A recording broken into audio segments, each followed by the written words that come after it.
this is Don Henrik Piuche and you're watching PBA Draft Room TV. Napapansin po namin na 88% ng aming viewers ay di pa nakasubscribe. Kaya kung nagustuhan niyo naman po yung video, bilang tulong lang sa aming channel, ay hinihiling lang po namin na pakipindot ang like, subscribe button at notification bell. Maraming salamat mga ka-Draft Room! Welcome back po mga ka-Draft Room. Magsisimula na ang Commissioner's Cup, kaya right timing na ito, gumawa uli ng mock draft. Medyo malaki ang nabago dito compare sa last time dahil sa mga nabagong order at tumaas na draft stock ng mga prospects. Ito na nga po at sisimulan na natin. Sa first overall picks, Phoenix selects Kamaka Hepa. Talaga nag-struggle last conference ang LPG Masters. Ang talaga naging consistent contributor lang nila yung kanilang go-to guy na si Jason Perkins at ang kanilang mga young wing players. Kitang-kita ang pagiging undersized ng kanilang center rotation. Kaya para mapunan ang weakness na ito ay dapat kunin nila dito ang 6'10" franchise player caliber na si Hepa. Most likely ay maging playoff contender na agad ang Phoenix next season. Sa second overall pick, Terraferma selects Thirdy Ravena. Napakalaking kawalan talaga para sa Jeep ang pagkakatrade kay Stephen Holt at pagpunta ni Javi GDL sa Korea. Talagang malaking butas ang naiwan nila sa wing rotation ni Coach Cardell. Kahit kung available pa dito ang franchise caliber wing na si Thirdy ay talagang kaya niya mapunan ang scoring na iniwan ni Javi. Maliban pa dyan ay kaya niya din gawin ang all-around facilitating na ginawa before ni Stephen Holt. Sa third overall pick, Northport selects Kentin Miliora Brown. Di pa din nakakahanap ng tall reliable center ang batang pair simula nang umalis si Slaughter. Decent naman ang mga current big man ni Coach Bonitan, ngunit medyo undersized ang mga ito. Sa wing naman ay may mga scorer pa sila gaya nila Tolentino at Monzon. Kahit available pa si Abando ay mas right choice na kunin nila dito ang tall center na si QMB. Sa fourth pick ng first round, Blackwater selects Renz Abando. Naka-jackpot sa last drop ang bossing sa pagkakakuha sa leading rookie of the year candidate na si Cedric Berfield. Pero kung makukuha pa nila sa next drop ang high flyer na si Abando ay talagang mas magiging deadly ang wing rotation ni Coach Carriazo. Imagine na lang kung gaano ka-explosive ang magiging wing tandem ng Abando at Berfield. Sa fifth pick, Magnolia selects Justin Butang. Usually ay laging isa sa nasa top ng standings ng Chicken Templados. Ngunit last conference ay muntik nang malaglag pa sila sa playoffs. Kitang-kita na aging na talaga ang mga core players ni Coach Victolero. Nakakuha na sila ng young big man na si Lucero. Kaya dapat ay kumuha naman sila ng young wing na pwede maging isa sa stars na Magnolia at pwedeng si Gutang yun na pwedeng maging main wing offensive option nila next season. Sa 6th pick ng first round, NLEX select si J-Lane. Isa sa may pinakasolid na guard at wing rotation ang Road Warriors this season. Ngunit talagang kinakapos sila pagdating sa big man. Kaya't laging na-exploit ng mga opposing big man ang kanilang small ball lineup. Kaya't saktong kumuha na din sila ng tower na si CJ Lane na pwede nila ipang-defend sa mga gaya nila Junmar at Japet Aguilar. Magkakaroon pa din sila ng option sa poste. Sa 7th pick, Converge selects DJ Fenner. Malaki ang in-improve ng Fiber Rexers this season compare sa last year. Lalo pa, titibay ang big man rotation nila pag naglaro na si Balti at Habilionar. Pero ang wing at guard rotation nila ay di pa ganun kalalim upang maging championship contender na sila. Kaya't saktong kunin nila ang two-way threat athletic feel ang wing na si DJ na mas magpapalaki ng kanilang forward rotation at mas magpapalakas ng kanilang overall defense. Imagine na lang kung gaano ka-deadly ang magiging scoring wing trio ng Winston, Fenner at Stockton. Sa 8th pick ng first round, Meralco selects Will Gozum. Maliban kay Hodge ay wala nang ibang regular rotation power forward ang Bolts. Kahit pwedeng gamitin nila ang pick na to sa former NCAA MVP na si Gozum. Madadagdagan ng inside operator si Coach Trillo. Bukod pa dyan ay magkakaroon na sila ng legitimate post-up threat na matagal na din nilang kakulangan. Sa 9th pick, San Miguel selects Joel Kagulangan. Kitang aging na talaga ang mga point guards ng Beermen. Si Terence na lang ang naaasahan sa scoring, ngunit ang mga main playmaker nila gaya ni Chris Ross ay talagang pa-decline na. Kaya't bilang paghahanda sa kanilang future ay dapat gamitin nila ang pick na to kay Kagulangan. Kumilos na ang Magnolia Tinebra sa pagkuha ng kanilang mga point guard of the future sa last draft na sina Abarientos at Lastimosa. Kaya right time na ito para sa SMT. Sa 10th pick ng first round, Raynor Shine selects Gio Chu.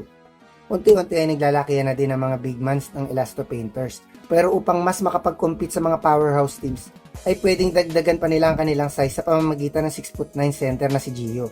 Bukod sa lalong lalaki ang kanilang center rotation, ay may outside shooting din ito na talagang sakto sa sistema ni Coach Yeng. Sa 11 pick, Ginebra select Tsutomu Takeshi. Kilala si Coach Tim sa pagsugal ng kanyang pick sa mga unknown big man gaya ng ginawa niya before kay Ken Holtbeast. Kaya posibleng mag-take siya ng risk sa Japan B-League center na si Takeshi. Sakto din ito dahil malaking size ang nawala sa kanila nung na-trade si Stan Hardinger. In case magpatuloy ang struggle ni Go, ay pwedeng maging project big man ng Jenkins, si Takeshi. Sa 12 pick ng first round, Raynor Shine selects James Spencer. Kung tutuusin ay loaded talaga ang wing rotation ng Elasto Painters. Ngunit karamihan sa mga ito ay mga slasher gaya nila Jonard Clarito at Sean Ildefonso.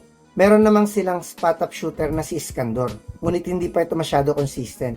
Kahit saktong gamitin nila ito. Sa Japan B-League sniper na si James Spencer, posibleng magkaroon na uli si Coach Yeng ng designated shooter na talagang kinulang nila simula na wala si Jeff Chan. Imagine nila kung gaano ka-deadly ang pwede maging sharpshooting duo ng Asistio at Spencer.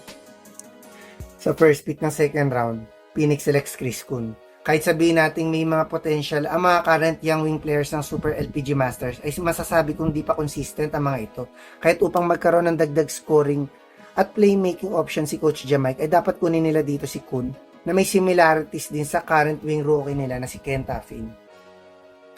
Sa second pick, Terra Firma selects LJ Gonzalez.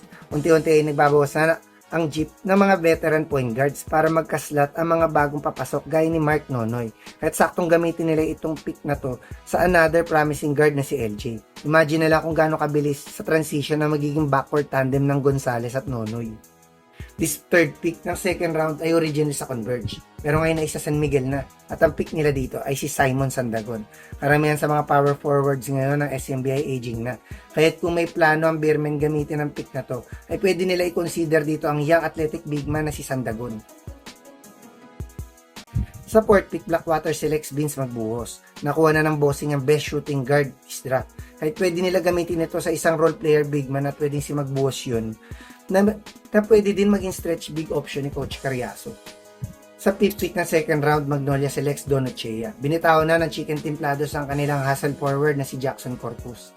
Kahit kung maghanap sila ng younger version niya, ay pwede nila gamitin ang pick na to sa almost identical kay Corpus na si Ochea. Sa sixth pick, NLEX selects Sean Ketebis. Okay naman ang shooting guard rotation ng Road Warriors, pero karamihan sa mga ito ay mga score first, kaya pwede rin nila i-consider dito ang high IQ guard na si Ketebis na galing din sa MVP group na Ateneo. This 7th pick ng second round ay original sa Converge, pero ngayon ay sa Raynor Shine na, at ang pick nila dito ay si Harvey Pagsanhan. Sa mga recent draft ay laging nakakakuha ng steal sa second round ng Elasto Painters gaya nila Jonard Clarito at Adrian Nocum. Kaya di na ako magugulat kung kunin nila dito ang Ajax star na si Pagsanhan. For sure ay magtatribe ito sa sistema ng Ross. Dahil ang mga buwang log gaya ni Harvey ang laging hinahanap ni Coach Yeng sa draft. Imagine nila kung gaano ka-deadly ang pwedeng mabuong backcourt ng Pagsanhan at Nocum. Sa 8th pick, Meralco selects Lian Ramiro. Kung tutuusin ay malalim pa ang point guard rotation ng Bolts. Pero in case gamitin nila ang pick na to, ay pwede na kunin dito ang starting point guard ng UAAP Championship frontrunner na Lasal. This 9th pick ng second round ay original sa San Miguel, pero ngayon ay sa Converge na, at ang pick nila dito ay si Gab Gomez. Majority ng players na nasa roster ngayon ng Fiber Rectors ay galing sa mga winning schools, kaya posibleng gamitin nila ang pick na to sa another Blue Eagle na si Gomez. Madadagdagan na naman si Coach Franco at Cienza na another tall high IQ guard sa kanilang rotation. Sa 10th pick, Raynor Shine selects Joaquin Manuel. Dahil sa dami ng pick next draft ng Elasto Painters ay posibleng i-trade nila ito. Pero kung sakaling gamitin pa din ito ni coaching, ay pwede niya ito gamitin sa 3&D ng championship team ng Lasal na si Manuel. Posibleng gamitin ng Ross si Waki bilang isang wing defender sa PBA. Sa 11th pick ng second round, Ginebra selects Gortiza. Hindi na din tayo sure kung gagamitin pa ba ng Jenkins ang pick na to. Pero kung sakali man ay pwede nila i-consider dito ang Ajax scoring machine na si Gortiza. This last pick ng second round ay originally sa Token Text, pero ngayon ay sa Raynor Shine na, at ang pick nila dito ay si Nat Cosejo. Karamihan sa mga second round pick ng Elasto Painters last draft ay mga power forwards ng college na plano nila i-convert sa 3-spot na sina Mike Malonzo at Miggy Corteza. Kaya di na ako magugulat kunin ni coaching dito ang hustle guy na si Cosejo. Once nag-start na ang Final Four sa UAAP at NCAA, for sure, ay may magbabago na naman sa ating mock draft at baka meron na din biglang mag-skip ng kanilang final season. Hanggang sa susunod na lang mga ka-draft room.